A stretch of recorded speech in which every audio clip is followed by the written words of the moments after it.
The pad in your bathroom cabinet right now? It's younger than your great-grandmother. The first disposable pad ever sold hit shelves in 1888. It flopped. Women were too embarrassed to buy it from a male pharmacist. So here's the real question nobody asks. For the other 300,000 years of human history, what did women actually do? Buckle up. We're going back. Way back. We've got entire museums for ancient weapons. Documentaries ranking every Roman emperor. But the one thing every single woman in every single civilization dealt with every month for her entire adult life?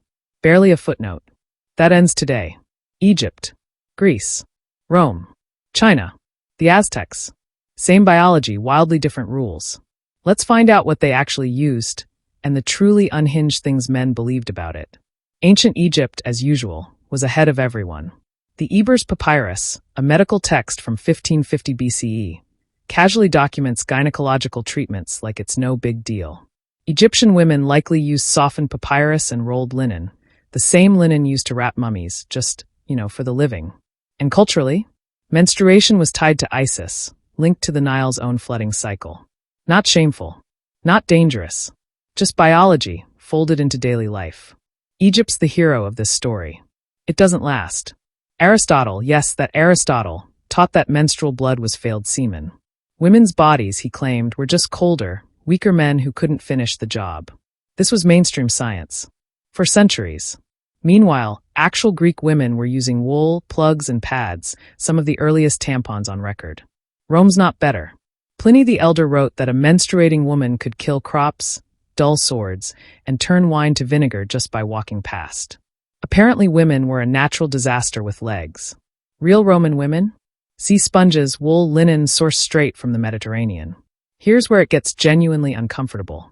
Across dozens of ancient cultures, menstruating women were physically isolated.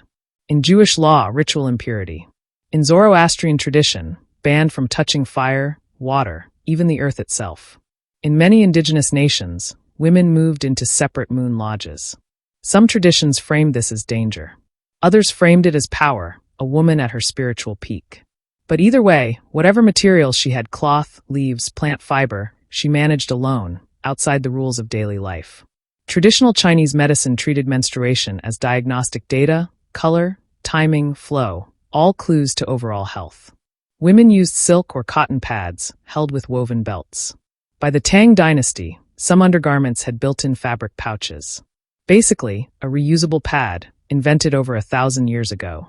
Meanwhile, in Mesoamerica, Aztec women likely used maguey fiber, the same plant behind food, rope, and alcohol. Efficient doesn't even begin to cover it. So remember that revolutionary 1888 pad? It failed. It took until 1921 and a Kotex ad campaign before disposable pads were even socially acceptable to buy. Which means cloth, wool, sponges, silk, papyrus, maguey fiber, these weren't backup options. For humanity's entire timeline, they were the technology. And they worked. Men wrote the history books. So we got 40 pages on Roman roads and 0 sentences on Roman periods. But the real story was never missing. It was just never asked for.